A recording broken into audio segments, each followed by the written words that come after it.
In this tutorial, I will guide you through the process of creating these images for free. Begin by visiting the first link provided in the description of this video.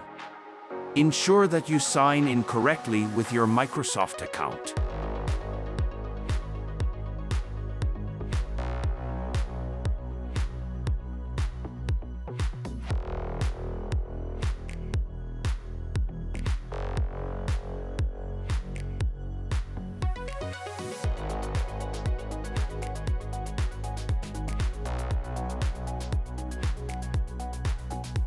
Proceed to the second website and request ChatGPT to generate a prompt for you.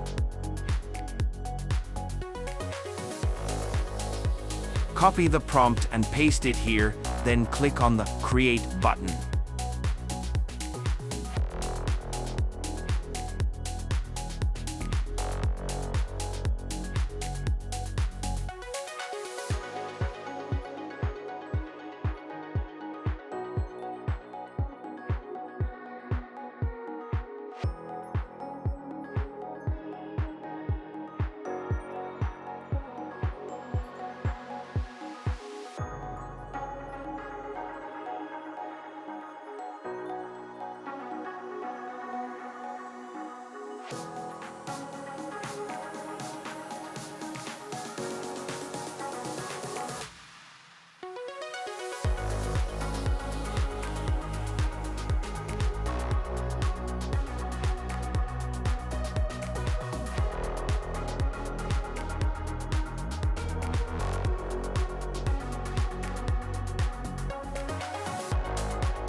If you want more tutorials like this, let me know in the comments section below.